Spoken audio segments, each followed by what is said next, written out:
Amém. Cumprimento os irmãos com a paz do Senhor. Amém. Romanos, 3º capítulo, irmãos. Vamos continuar o estudo da palavra de Deus. Romanos, 3º capítulo. Depois de Atos dos Apóstolos, Romanos, 3º capítulo. Nós vimos no 1º capítulo que Paulo mostra que os gentios estão debaixo da condenação, porque não adoraram o Criador, mas a criatura. No capítulo 2 nós vimos também que os judeus, mesmo tendo a lei de Deus, a circuncisão, sendo descendência de Abraão, também pecaram e estão debaixo do pecado. Agora o 3º capítulo, Paulo vai continuar o seu discurso sobre a depravação do homem, a justiça de Deus. Romanos, 3º capítulo, verso de número 1 até o versículo 4, nós vamos ler. Qual é logo a vantagem do judeu? Ou qual é a utilidade da circuncisão? Muita, em toda maneira, porque primeiramente as palavras de Deus lhe foram confiadas. Meu Deus, meu Deus. Pois que, se alguns foram incrédulos, a sua incredulidade aniquilará a fidelidade de Deus?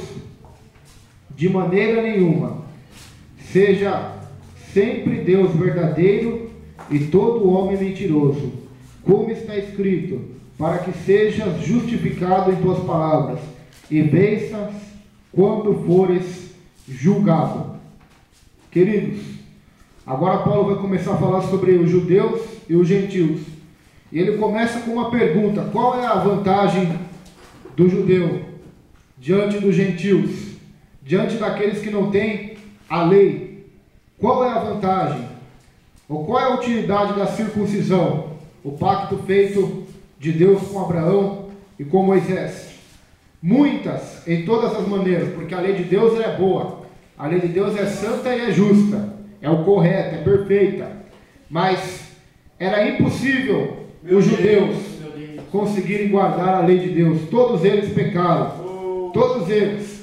E se você analisar biblicamente, os judeus eram piores do que os gentios. Por quê? Porque eles tinham a lei e não obedeciam. Os gentios não tinham a lei, eles estavam na ignorância. Os judeus tinham a lei, tinham a promessa de Deus, conheciam o Deus de milagres, mas mesmo assim não praticaram a palavra de Deus. Então nós devemos observar, irmãos, que para que Deus possa nos salvar, é necessário nós reconhecermos algumas coisas que os judeus não reconheceram.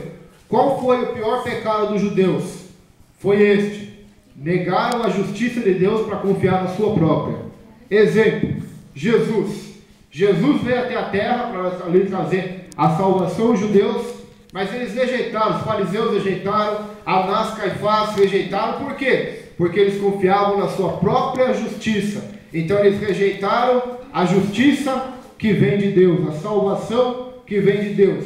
Hoje não é diferente, irmãos. Muitas pessoas confiam nas suas obras para serem salvas, confiam na sua caridade para serem salvas. E se nós analisarmos pela Bíblia, é impossível um homem ser salvo por obediência à lei ou por obras de caridade. É impossível, porque a Bíblia diz que todos estão debaixo do pecado. Outra característica dos judeus: as palavras de Deus primeiramente lhe foram confiadas, ou seja, eles foram os primeiros a ter a palavra de Deus. Mas isso não os isentou da condenação. Isso não tirou deles a condenação. Por quê? Porque o fato de eu ter a palavra de Deus, de ter a Bíblia na mão, de ler a Bíblia, não significa nada diante de Deus. Por quê? Porque para Deus significa se nós praticamos a sua palavra ou não. Não adianta eu ouvir ou ler, eu ter a palavra de Deus, a revelação de Deus, mas eu não colocá-la em prática. Porque assim como os judeus, eles tinham a palavra de Deus, foi confiada a eles a revelação de Deus, mas mesmo assim, Paulo está dizendo, eles não obedeceram. Porque qual é a vantagem então do judeu?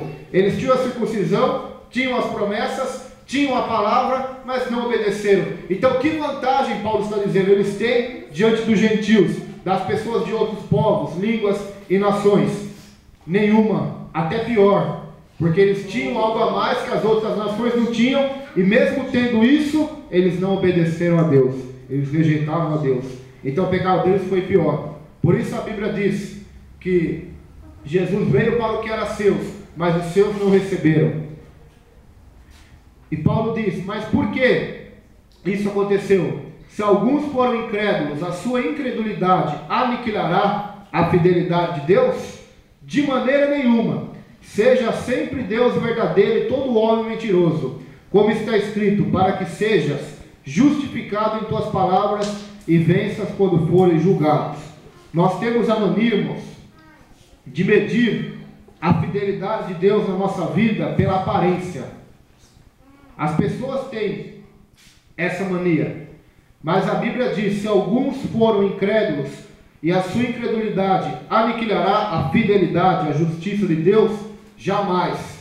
Exemplo: se eu prego a palavra, se você prega a palavra, se nós falamos de Jesus e mesmo assim as pessoas não se convertem, se tornam incrédulas, isso vai aniquilar a fidelidade de Deus? Jamais. Noé é o exemplo clássico disso. Ele pregou por anos e a geração não ouviu a pregação de Noé. Só ele e sua família foi salvo. Isso não aniquilou a fidelidade de Deus, não aniquilou a graça, a justiça de Deus. Mesmo as pessoas não crendo, Deus continua sendo fiel, santo, justo e poderoso. Pois a Bíblia diz em Timóteo: se somos infiéis, Ele permanece fiel, pois não pode negar a si mesmo. Outra coisa que Paulo fala acerca de Deus: seja sempre Deus verdadeiro e todo homem mentiroso. Todo homem, irmãos, está debaixo da mentira. A única verdade vem de Deus, é Bíblia. João 8 diz: conhecereis a verdade vos libertará. Se o Filho vos libertar, verdadeiramente sereis livres. A única verdade, João 14, verso 6, disse Jesus: eu sou o caminho, a verdade e a vida. Jesus não disse: eu sou um dos caminhos, uma das verdades. Não, eu sou a verdade. Ou seja, não tem duas verdades, a verdade é uma só, e é Jesus. O caminho não existe dois, é o Jesus, o único caminho que conduz a Deus. A única verdade acerca da salvação, do pecado, do céu e do inferno está em Jesus. Ele é o caminho, a verdade e a vida. Seja sempre Deus verdadeiro e todo homem mentiroso. Todo homem, por quê? Porque a mentira vem de quem é mentira, irmão? De Satanás. Ele é o pai da mentira. João 8,44 diz que ele é o pai da mentira. E todos que andam na mentira são filhos dele. Agora, como um homem que é filho de Satanás, praticante da mentira, poderá entrar nos céus? De maneira nenhuma. Só se ele se render à verdade do Evangelho, a verdade de salvação, a qual Jesus oferece à humanidade. As pessoas dizem: há muitos caminhos que conduzem a Deus. Quem já ouviu essa frase? Há vários caminhos que conduzem a Deus, há vários atalhos.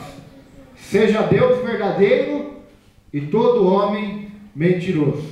Se há vários caminhos, então Jesus errou. Ele deveria ter falado: eu sou um dos caminhos que levam ao Pai. Também tem o caminho de Buda, de Kardec, tem o caminho de Maria, Nossa Senhora, tem o caminho de vários caminhos para levar até Deus. Não, irmãos, Jesus não errou. Ele disse: eu sou o caminho, a verdade e a vida. Ou seja, não existe vários caminhos, não existe atalho para o céu. O único caminho, a única verdade é Jesus, que leva à salvação. E quem sai disso já está na condenação, porque todo homem é mentiroso.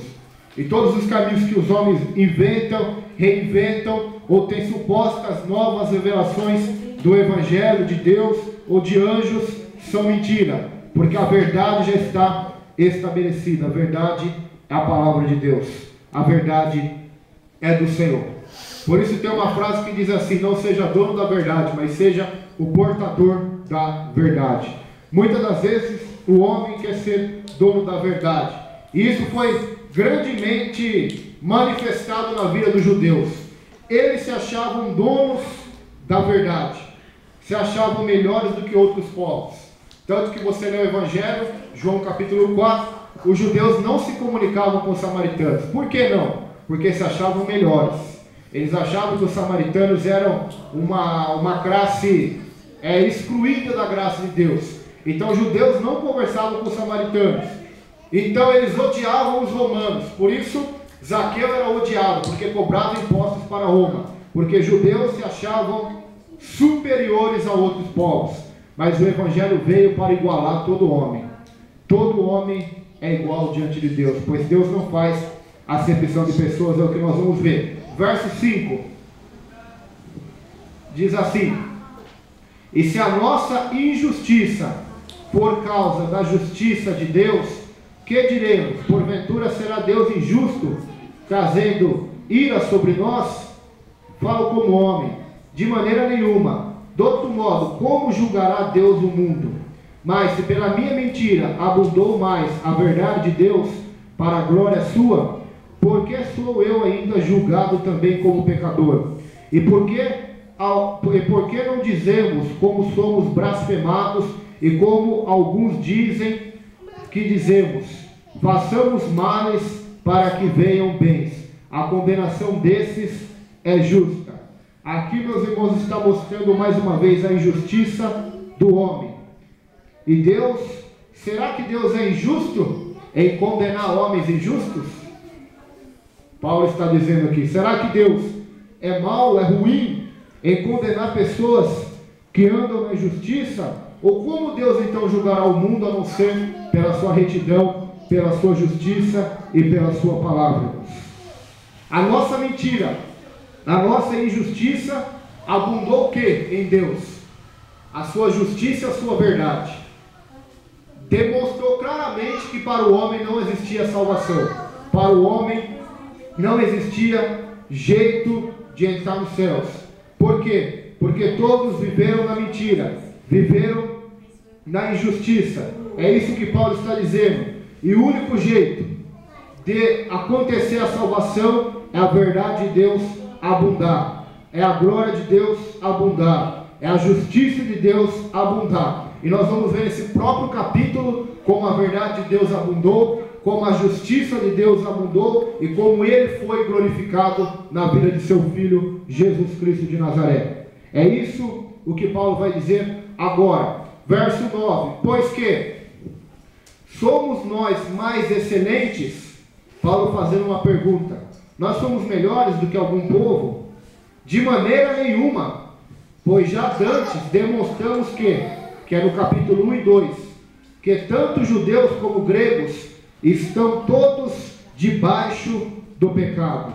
Então Paulo mostrou claramente que todos os gregos e judeus estão debaixo do pecado, estão debaixo da condenação. Para que haja salvação, irmãos, a primeira coisa é a convicção de pecados. A pessoa que não é convencida pelo Espírito Santo da sua vida de pecados, essa pessoa não pode ser salva. A Bíblia diz no verso de número 10, agora Paulo vai dar uma lista da característica da humanidade. Veja se isso é mentira ou se isso é verdade. Como está escrito: não há um justo, nenhum sequer. Não há ninguém que entenda, não há ninguém que busque a Deus. Todos se extraviaram e juntamente se fizeram inúteis. Não há quem faça o bem, não há nenhum só. A sua garganta é um sepulcro aberto, com a língua tratam enganosamente. Peçonha de cobras, de áspides estão debaixo de seus lábios, cuja boca está cheia de maldição e amargura. Os seus pés são engenhos para derramar sangue. Em seus caminhos há destruição e miséria, e não consideram e não conheceram o caminho da paz. Não há temor de Deus diante dos seus olhos. Todos, tanto judeus como gregos, como romanos, como brasileiros, africanos, europeus, australianos, chineses, japoneses, americanos, todos estão debaixo do pecado. Não há um justo, nenhum sequer, nenhum que vai poder chegar diante de Deus e dizer: eu sou justo, Senhor, eu tenho direito de entrar no céu porque eu sou justo. A Bíblia declara: sem exceção, que todos pecaram, que estão destituídos da glória de Deus. A Bíblia declara que não há nenhum justo sequer, nenhum que busque a Deus. Mas, irmãos, as igrejas não estão cheias? Como que a Bíblia declara que não há ninguém que busque a Deus, se há muita gente buscando a Deus por aí? Mas nós temos que ver que buscar a Deus é uma coisa, buscar as bênçãos de Deus é outra bem diferente. Buscar a Deus, a salvação, uma vida com Deus, amar a Deus é uma coisa, buscar o que Deus pode dar é outra coisa exatamente diferente.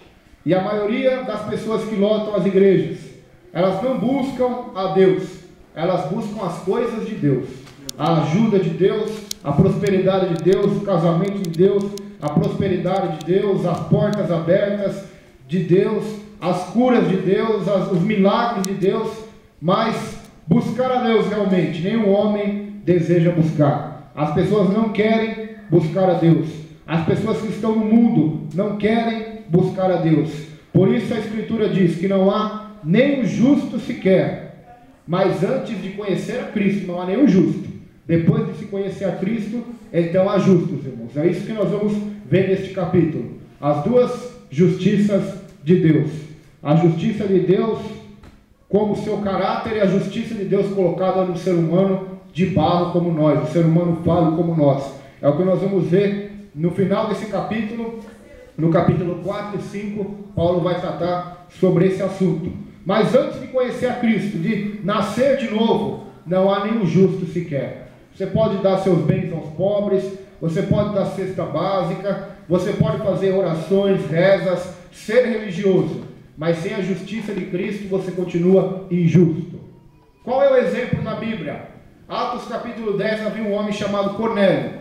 Ele era um homem justo, diz a Bíblia, era um homem que dava esmolas diante de Deus, mas mesmo assim, se ele morresse, ele não ia para o céu. Por quê? Porque faltava a justiça de Deus na vida dele, faltava a graça de Deus na vida dele. Então mesmo ele fazendo todas aquelas obras, seriam insuficientes para salvá-lo. Então o anjo do Senhor aparece e ele diz: Cornélio, busque um homem por nome Pedro e traga ele até vocês, que ele vai mostrar para vocês o caminho da salvação. O anjo não pôde pregar o evangelho. Por quê? Porque esta missão foi dada ao homem de pregar o evangelho. Mas o anjo pôde dar uma mensagem para ele dizendo: olha, chama aquele apóstolo, porque ele vai vir aqui e vai ensinar vocês o caminho da salvação. Então quando Pedro chega até a casa de Cornélio, prega o evangelho da graça de Deus, então eles se convertem, são batizados pelo Espírito Santo e são justificados da ira de Deus. Este é o evangelho. Mas note que se Cornélio morresse daquele jeito, ele não teria salvação. Tanto que Deus envia um anjo para dar uma mensagem a ele, para que o apóstolo fosse lá e anunciasse ele o caminho da salvação. Religiosidade não salva ninguém. Outro exemplo da Bíblia é o jovem rico, um homem religioso, um homem que não adulterou, não matou, não roubou, honrou pai e mãe desde a sua meninice. Mas ainda Jesus disse: falta uma coisa para você, vende tudo que tem, dá aos pobres, vem e me segue. Então a religiosidade, as obras são insuficientes para salvar o homem. Precisamos de um salvador, de um intercessor, de um advogado. E este advogado é Jesus Cristo, o justo. Todos pecaram.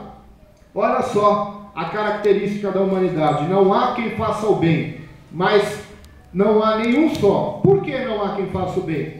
Porque o ser humano é interesseiro, e todos os bens que ele faz, ele visa o lucro, visa receber algo em troca. Olha, eu vou ajudar aquela pessoa, porque depois ela vai me ajudar. Eu vou fazer aquela caridade, para que depois Deus me ajude e eu seja salvo. Então ninguém faz o bem por fazer o bem, mas o ser humano faz o bem para receber alguma coisa em troca. Então, se analisarmos assim, não é um bem, se torna algo egoísta, algo que já vem da natureza do homem. Todos nascem com essa natureza. A garganta do homem, como que é? É um sepulcro aberto, só tem morte.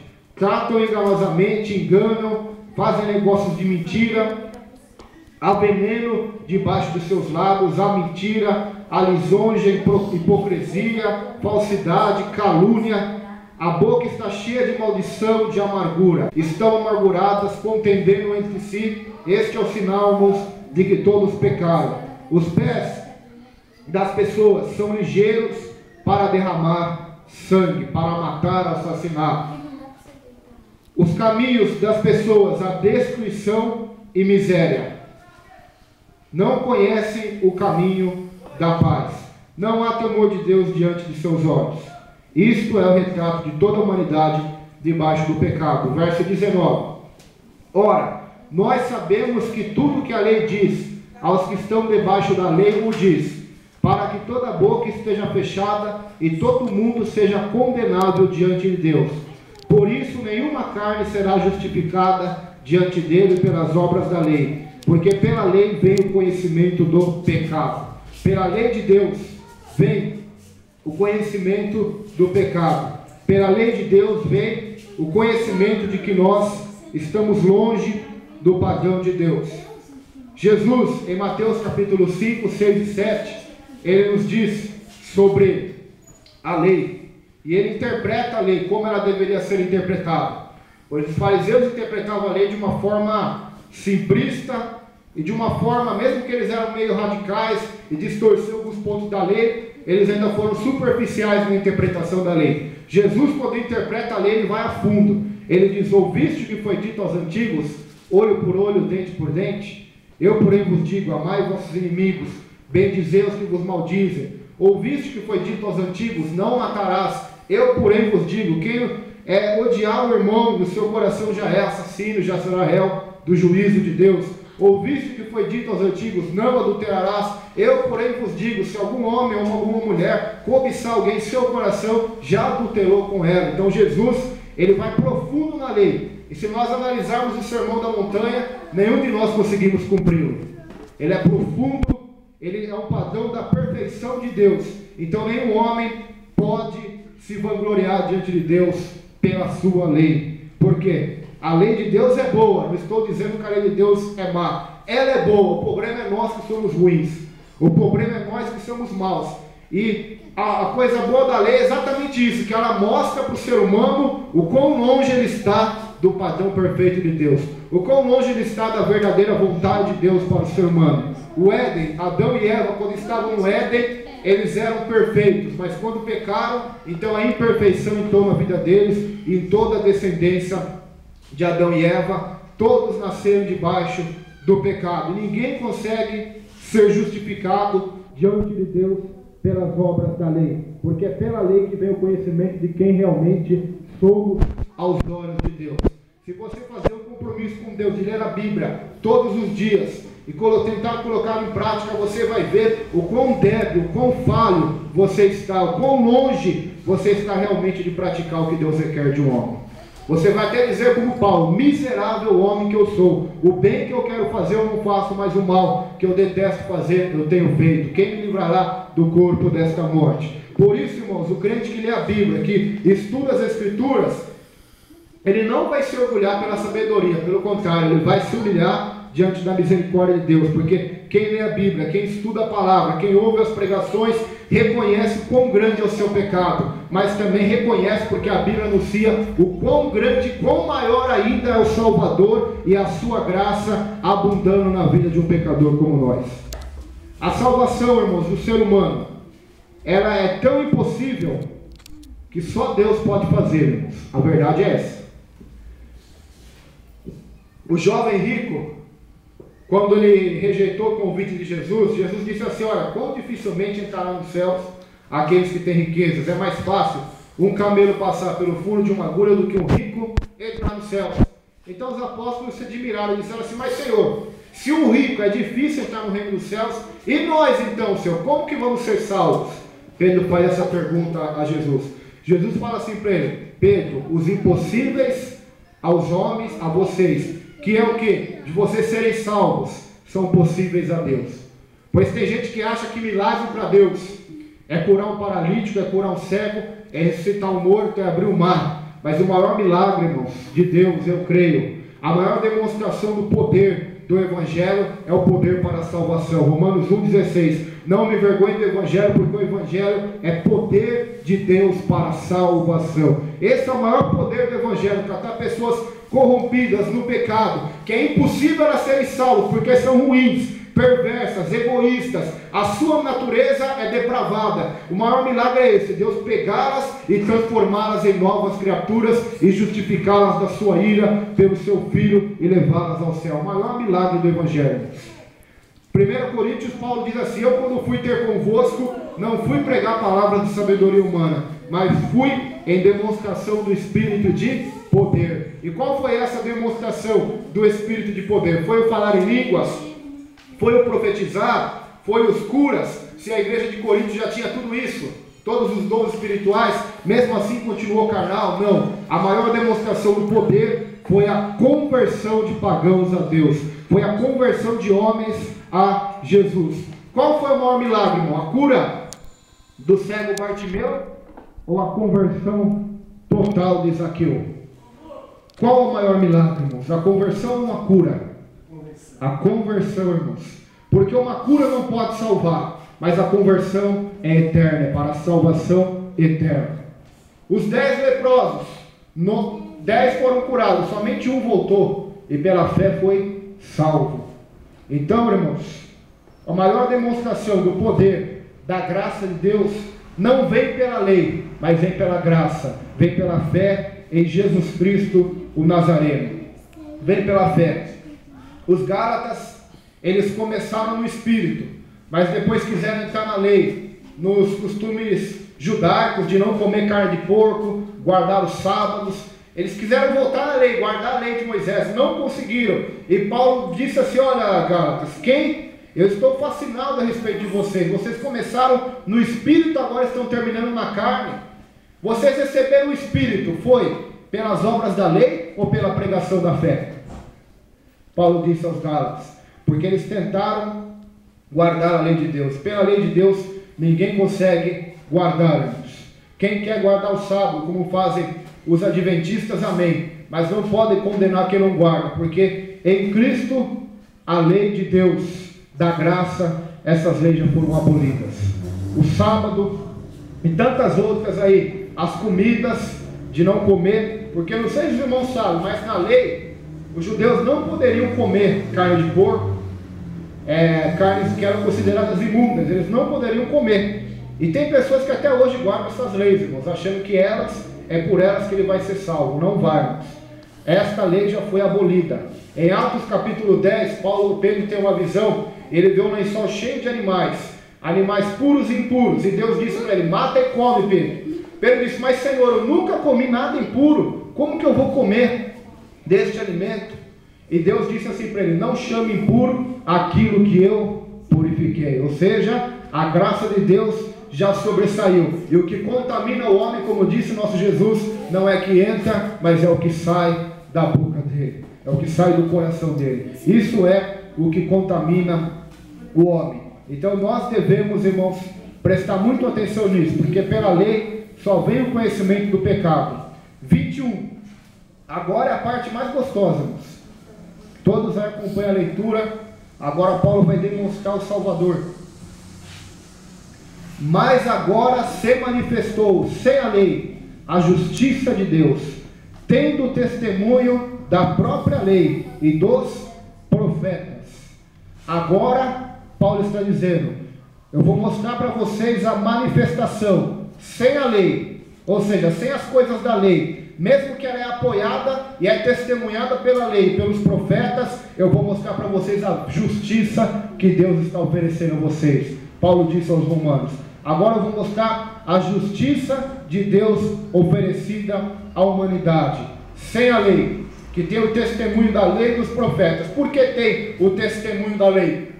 Porque se você for na lei, se você for em Gênesis capítulo 22, o cordeiro que Deus proveu a Abraão, aquele cordeiro representa o próprio Jesus Cristo, a qual o Pai entregaria e sacrificaria o seu Filho pela humanidade. Se você for na lei, no livro de Êxodo, e ver que um cordeiro deveria ser morto, o sangue dele colocado na porta ali, para que a morte não entrasse, aquele cordeiro, aquele sangue já simbolizava, já testemunhava que futuramente viria um, que pelo seu sangue nos livraria da destruição e do império da morte e de Faraó desse mundo, e nos conduziria a Canaã celestial, a terra prometida. O próprio Moisés disse: o Senhor levantará um profeta no meio de vós, semelhante a mim. A esses vocês devem dar ouvido. Lá em Deuteronômio, a quem Moisés se referia? Ao próprio Jesus Cristo de Nazaré. Se você for nos livros históricos de Josué até o livro de Ester, você vai ver a manifestação e a simbologia de Cristo em toda a Bíblia. Deus prometeu a Davi um rei eterno que não teria fim. Se você for aos profetas,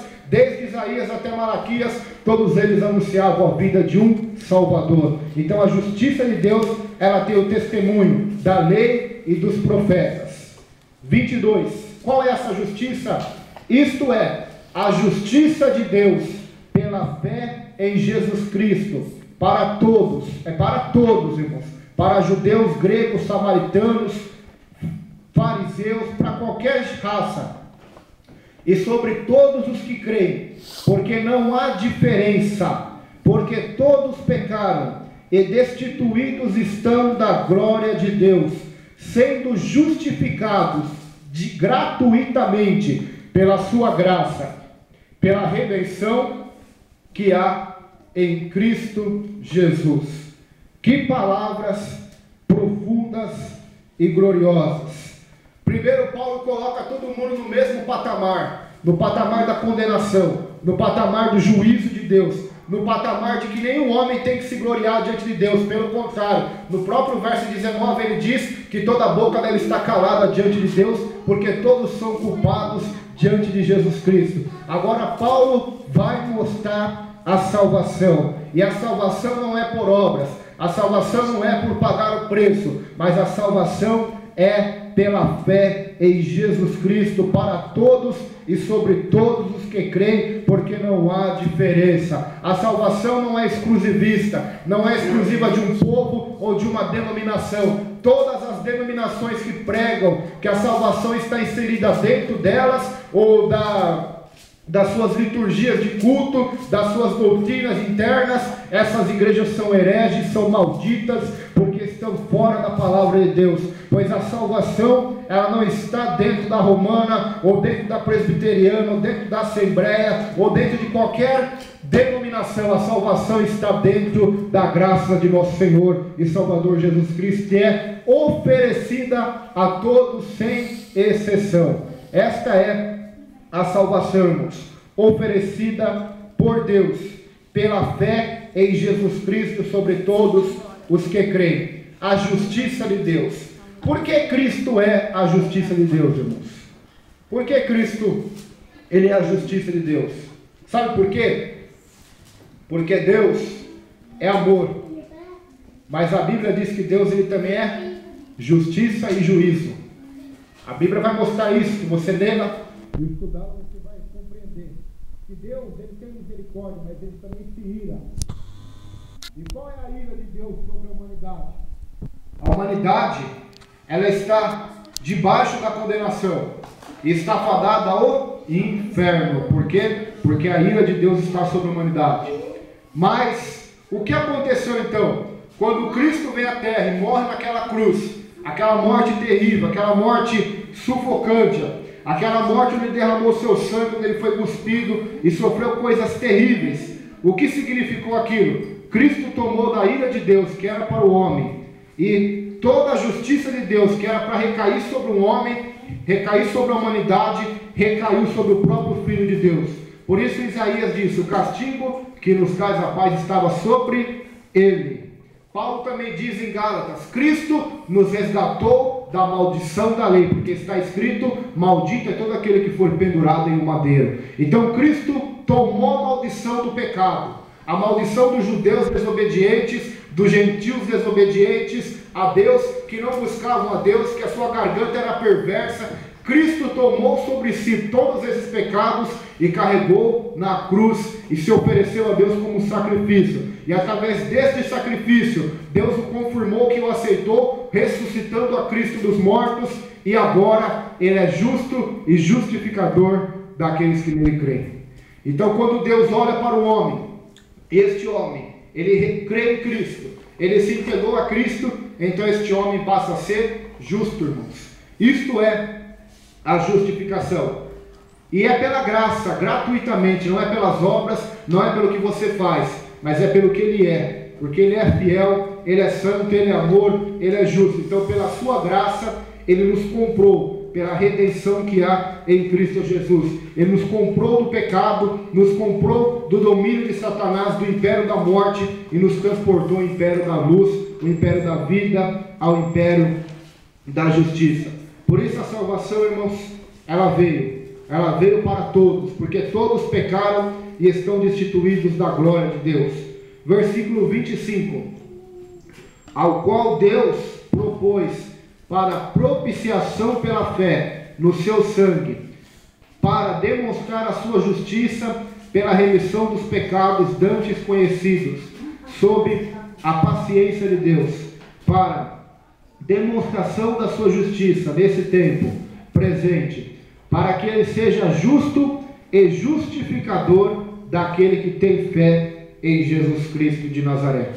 Olha só, irmãos, que alegria nós devemos ter neste momento, na nossa vida, ao saber que Deus propôs, pela fé em seu Filho Jesus, pelo derramamento de sangue de seu Filho Jesus, para cobrir os nossos pecados, para nos trazer perdão, para nos trazer a justiça de Deus, porque todos os pecados que cometemos, Paulo disse, ora, foi sobre a paciência de Deus, foi pela longanimidade de Deus. Ou seja, se Deus quisesse hoje condenar toda a humanidade ao inferno, Ele continuaria sendo justo, porque todos merecem o inferno realmente. Se Deus quisesse hoje catar todo mundo e lançar no inferno, no abismo, Ele ia continuar sendo amor, porque Ele já deu o seu Filho por nós. É a humanidade que rejeita seu Filho. Mas mesmo assim, sobre a paciência de Deus, a misericórdia de Deus, as pessoas que pecaram, quando conhecem a Cristo, então, elas têm o perdão, elas têm a graça, a misericórdia, e a justiça de Deus nelas é manifestada. Para quê? Para que Deus seja justo e justificador daquele que tem fé em Jesus. Deus é justo, irmão, se Ele condenar um pecador ao inferno. Mas Deus seria injusto se Ele salvar um pecador, se antes desse pecador ser perfeito. Seria injusto? Não seria? Mas então eu entendi, irmão, como que nós vamos ser salvos se não somos perfeitos? É exatamente isso, irmão. A nossa perfeição está em quem? Em Jesus Cristo. A nossa justiça está em quem? Em Jesus Cristo. Por isso Deus é justo, tanto em salvar um pecador. Por quê? Porque esse pecador tem o sangue de Jesus na sua vida, então é justo aos olhos de Deus. É como se ele nunca tivesse cometido nenhum pecado, os pecados dele fossem todos cancelados, apagados, ele tivesse uma nova vida em Cristo. E também Deus continua sendo justo em condenar toda a humanidade que não crê em Cristo. Por quê? Porque eles rejeitam o único método de salvação, o único caminho de salvação, que é o próprio Jesus. Esta é a perfeição de Deus e a justiça de Deus, irmãos. Deus não poderia levar aos céus um pecador, pois em Apocalipse 21, 22, leia lá na sua casa, fala da Nova Jerusalém, e lá não vai entrar quem comete pecado. Você já imaginou? Lá não vai entrar nenhuma abominação, nenhuma mentira. Só entrará lá quem estiver lavado e remido pelo sangue do Cordeiro de Deus, pelo sangue de Jesus Cristo. Por isso João Batista, quando vê Jesus, diz: eis ali o Cordeiro de Deus que tira o pecado do mundo. É o Cordeiro de Deus, irmãos, para nos salvar, nos resgatar da ira de Deus e justificar-nos e continuar sendo justo daquele que tem fé em Jesus Cristo de Nazaré. Por isso a morte na cruz foi terrível, porque Jesus tomou da ira de Deus. Quando ele estava no Getsêmani, eu já preguei aqui sobre isso, ele ora assim: Pai, se possível, passa de mim este cálice, mas todavia não seja feita a minha vontade, mas a tua. Qual é aquele cálice que Jesus se referia? O cálice da condenação, da ira, da separação de Deus. Pois na própria cruz Jesus exclamou: Eli, Eli, lama sabachthani, que significa: Deus meu, por que me desamparaste? Agora você imagina na sua mente humana o Filho de Deus sendo desamparado pelo próprio Pai. Jesus nunca foi desamparado pelo seu Pai. Sempre ele teve os seus pedidos, as suas orações atendidas. Sempre, desde eternidade a eternidade, ele teve comunhão com seu Pai. Mas naquele momento da cruz, Deus vira as costas para o seu filho e ele diz: Deus meu, por que me desamparaste? Naquele momento, Jesus estava sentindo nos seus ombros o fardo do pecado e da separação de Deus, que o pecado que faz separação entre nós e Deus, como diz Isaías, capítulo 59. A culpa do pecado. Por isso, então, todos os que creem em Jesus tomam a justiça de Jesus na sua vida. E Deus o justifica da ira de Deus. E quem é justificado da ira de Deus, ele tem paz, ele tem alegria, ele tem segurança, ele tem tranquilidade para orar, para chamar Deus de Pai. Só pode chamar Deus de Pai quem é filho. E só pode ser filho quem tem Jesus. Só pode ser filho quem tem o sangue de Jesus sobre a sua vida. A marca do sangue de Jesus é remido do seu pecado, é justificado. Então esse tem autoridade para dobrar os seus joelhos e chamar Deus de Pai. Porque nenhum judeu ousava chamar Deus de Pai. Eles chamavam Deus de Senhor, de Yahvé, chamavam a Deus de Jeová, chamavam a Deus de Deus onipotente, mas de Pai eles não chamavam.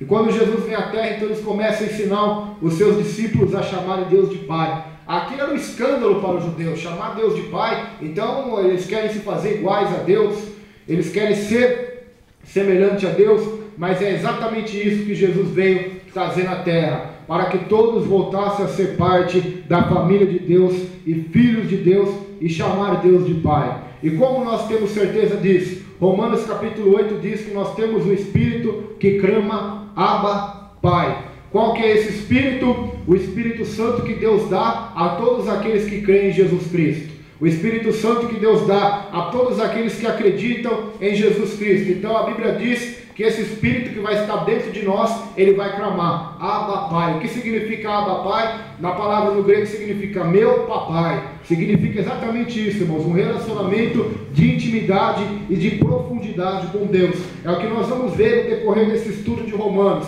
Lá no capítulo 12, Paulo vai se aprofundar nisso. No capítulo 8, ele vai ensinar para nós que a graça de Deus não somente veio para nos salvar do nosso pecado e nos dar o céu, mas veio também para nós crescermos e nos aprofundarmos em conhecer a Deus, os seus mistérios profundos. A Bíblia diz também que quando Jesus Cristo morre na cruz, ele tomou o pecado nosso, ele tomou o nosso pecado, mas também diz que o véu do templo se rasgou de alto a baixo. O que significa isso, pregador? Significa que havia separação entre o Santíssimo Lugar e toda a humanidade. Como que eu posso explicar para os irmãos entender isso? O templo de Deus era assim, era como se aqui nesse púlpito fosse o Santíssimo Lugar, aí vocês estão o Santo Lugar e lá fora o lugar comum.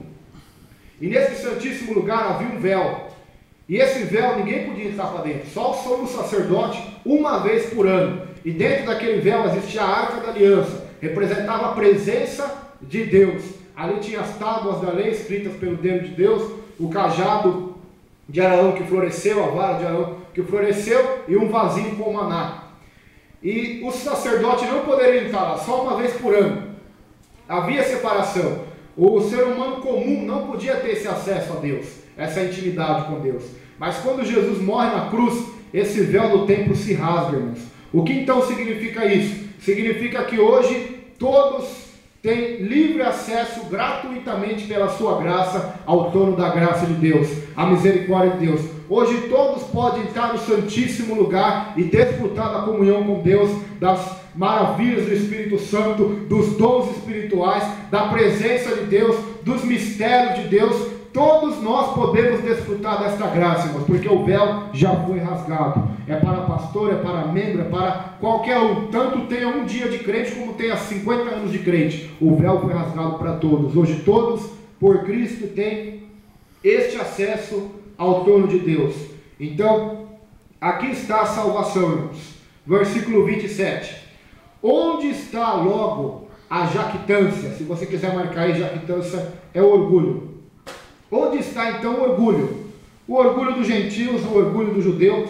Onde está? Agora que Paulo disse para eles, olha, vocês todos pecaram, e a justiça de Deus é Cristo. Então cadê o orgulho de vocês agora? Cadê o orgulho do homem agora? Porque o orgulho do homem, a salvação, ela quebra primeiramente este orgulho. Este orgulho de querer ser bom aos olhos de Deus, de querer ser bom aos olhos do homem, a salvação quebra este orgulho e quebra ele em pedacinhos, para que o homem saiba que ele é salvo não é porque ele é bom, mas é porque Deus é bom. Porque ele é salvo não porque ele é justo, mas porque Deus é justo, mesmo ele sendo injusto. Então, o orgulho é quebrado lá. Onde está logo a jactância? o orgulho, é excluída. Por qual lei? Das obras? Não, mas pela lei da fé. O justo viverá pela fé. Mas o irmão disse aí que não há nem o justo sequer, irmãos. Este é o mistério da Escritura. Só consegue interpretá-la quem estuda, quem procura do Espírito Santo a interpretação. Porque se eu ler o pé da letra essa palavra, não há nenhum justo sequer, então Abraão não foi justo, Davi, Daniel, Noé não foi justo. E a Bíblia diz que eles foram justos. Mas por que foram justos então? Porque creram na justiça que vem de Deus. E por que os judeus não foram justos, mesmo aparentemente eles sendo justos? Porque eles confiavam na sua própria justiça e não na justiça que vem de Deus. Então essa é a justiça, irmãos. Ela vem pela lei da fé. Por isso a Bíblia diz: o justo viverá pela fé. Se o justo não viver pela fé, ele não é justo. Porque é só pela fé o homem é justificado da ira de Deus. O justo viverá pela fé e pela lei da fé. A lei das obras não consegue justificar ninguém, nem salvar. Pelo contrário, ela só vai mostrar para nós o quão longe estamos do padrão perfeito de Deus. O quão longe nós estamos de verdadeiramente fazer o que Deus requer de um homem.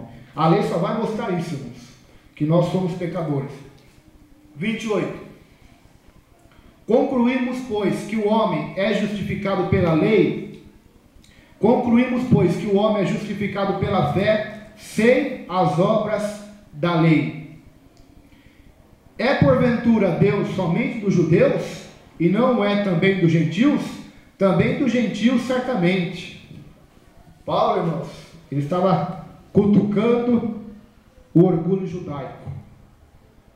Deus é nosso somente. Só dos judeus, nós somos descendência de Abraão. E Paulo disse: não, Deus também é Deus dos gentios. Aleluia.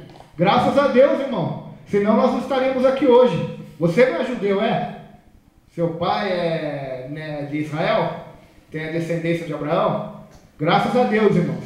Se Deus fosse dos judeus, todos aqui estariam perdidos. Mas a graça de Deus, ela veio para toda a humanidade.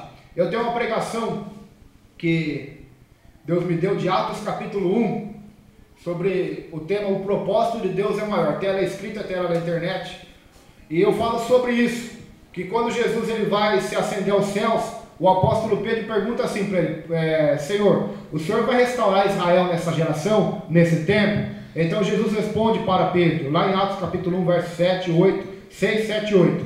Aí Jesus responde para ele: não, Pedro, não vos importa saber os tempos ou estações que o Pai estabeleceu pelo seu próprio propósito. Mas fiquem tranquilos, fiquem em Jerusalém, porque vocês vão receber poder e virtude para serem minhas testemunhas, tanto em Jerusalém, para os judeus, como em toda a Judéia, em Samaria, que eles também não gostavam, e até mesmo os confins da terra. Ou seja, Pedro queria um Deus dos judeus, que justificasse, salvasse e restaurasse somente os judeus, Israel. O próprio Pedro, irmãos, que andou com Jesus, ainda tinha essa mentalidade. O que mais entendeu o evangelho foi Paulo.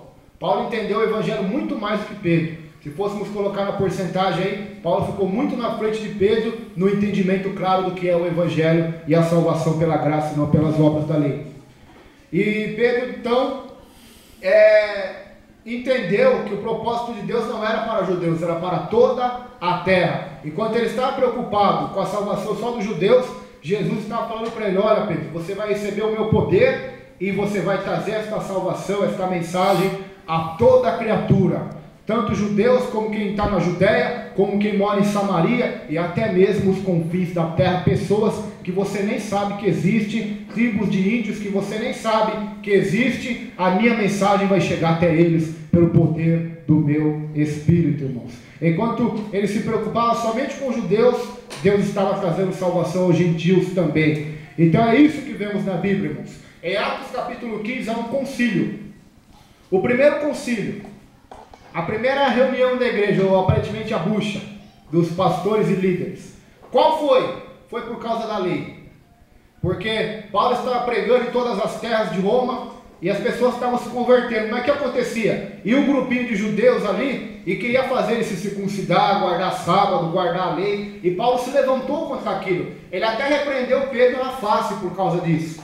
Então houve aquele concílio para debater exatamente isso, se era lícito um cristão guardar as coisas da lei ou não guardar. Então tem aquele concílio, tem a resposta e a ordem de Deus, que era que eles não tivessem relações sexuais ilícitas e nem se contaminassem com coisa sacrificada aos ídolos ou carne sufocada pelo sangue. Somente isso, algumas restrições mínimas.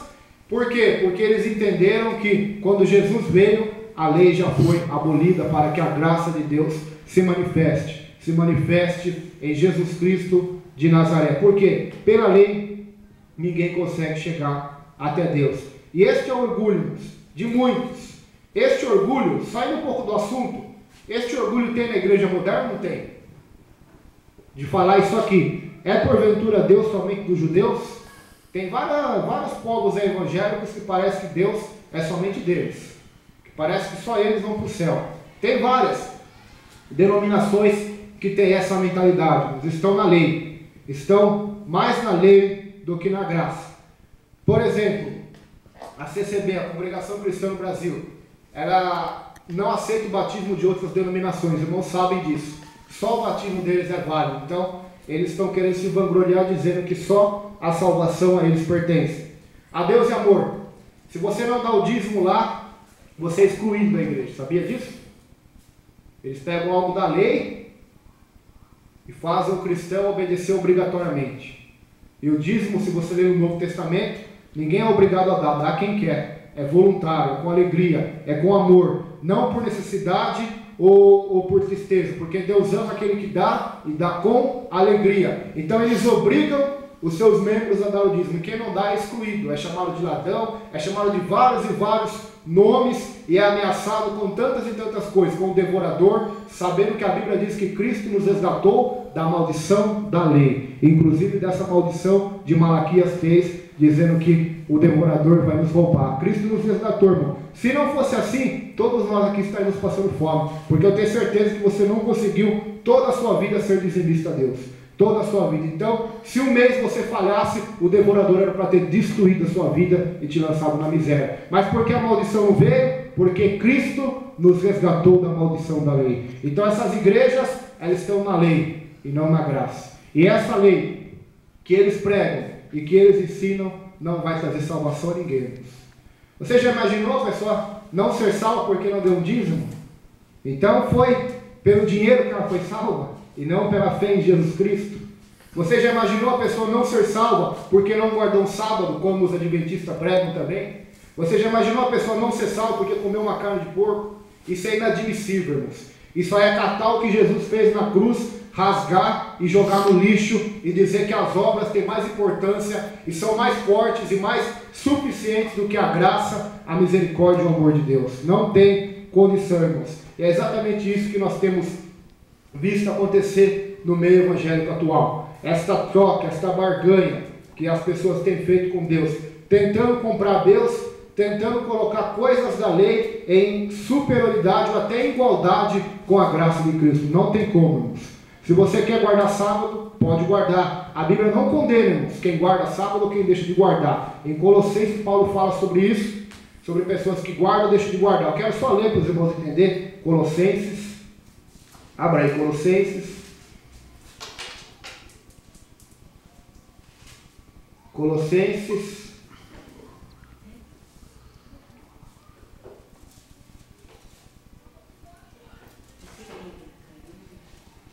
carta de Paulo aos Colossenses,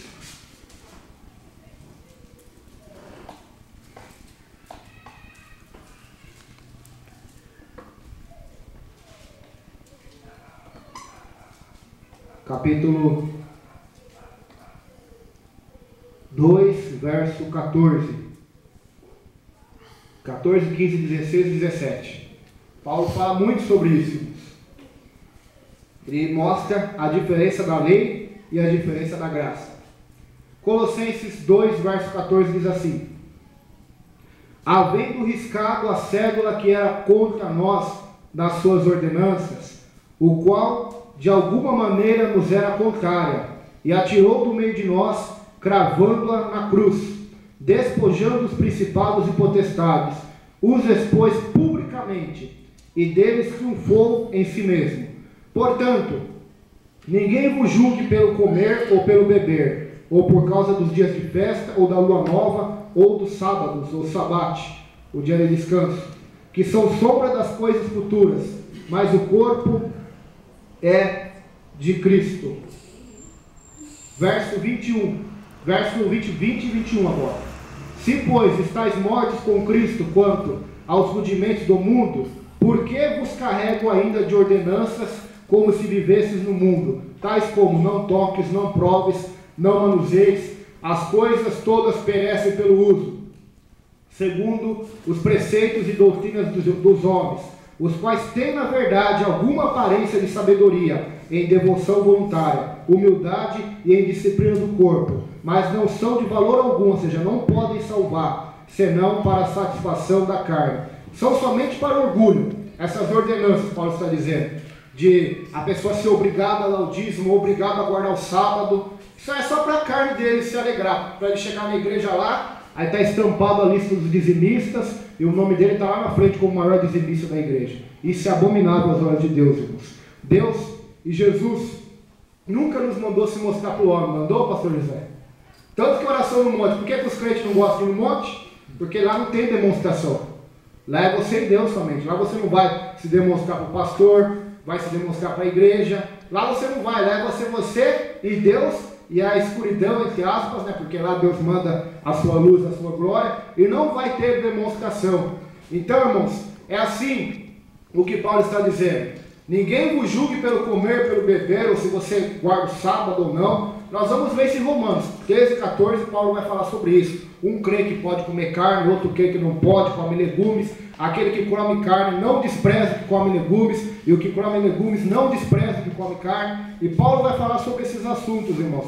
Esses assuntos que são importantes para a nossa fé. Por quê? Porque há muito desses erros na igreja hoje, essas divisões e separações. Por quê? Exatamente por causa disso. Porque eles não entenderam o que é graça e estão vivendo debaixo da lei. Sabendo que quem vive debaixo da lei se torna maldito. Por quê? Porque está escrito, maldito todos aqueles que não permaneceram no livro desta lei. Está lendo Deuteronômio, nosso irmão leu o 28 aí, só a parte da bênção. Mas se você ler ali, a parte da maldição era 4 vezes maior do que a parte da bênção. E se fôssemos por Deuteronômio 28, eu acho que a maldição estaria sobre toda a humanidade. Por quê? Porque ninguém consegue ser suficiente bom à lei de Deus para guardar a sua lei. Se somos salvos, somos pelo amor e graça de Deus. Versículo 30. Se Deus é um só, que justifica pela fé a circuncisão e, por meio da fé, a incircuncisão, anulamos, pois, a lei pela fé? De maneira nenhuma. Antes estabelecemos a lei. Então a lei não é anulada pela fé. Pelo contrário, ela é estabelecida, ela é confirmada, somente mostrando que o homem pecou e precisa do Salvador. E este Salvador é Jesus, que nos justifica pela lei da sua fé e da sua graça. No capítulo 4, próxima segunda-feira, nós vamos ver um exemplo de fé no Antigo Testamento. Eu já preguei aqui sobre Abraão, nós vamos estar relembrando sobre a vida de Abraão. Paulo vai falar no capítulo 4 de Abraão, que foi justificado não pelas obras, mas pela fé, como diz a própria Escritura. Romanos 4, terceiro capítulo. Pois que diz a Escritura, creu Abraão em Deus, e isso lhe foi imputado como justiça. Então, até Abraão, o pai da fé, nos ensinou, para sermos aceitos diante de Deus, devemos estar pela fé em nosso Deus e em nosso Senhor e Salvador Jesus Cristo. Foi pela fé, irmãos, quando Deus chama Abraão, sai da tua terra, da tua parentela e vai para a terra que eu te mostrarei. Abraão não sabia para onde ele ia, ele foi pela fé, irmãos. Por isso a Bíblia diz, o justo viverá pela fé. Por isso a salvação é pela fé. Por isso a Bíblia diz, sem fé é impossível agradar a Deus. Sem fé é impossível chegar aos céus, irmãos. É pela fé que somos salvos. Pela fé no quê? Pela fé na fé? Não. Pela fé em Jesus. Porque a fé na fé também não vai ajudar. A fé natural, a fé que o Corinthians vai ser campeão, que o time de carnaval vai ganhar. Não, essa fé não salva ninguém. O que salva é a fé em Jesus Cristo e a sua palavra. Amém?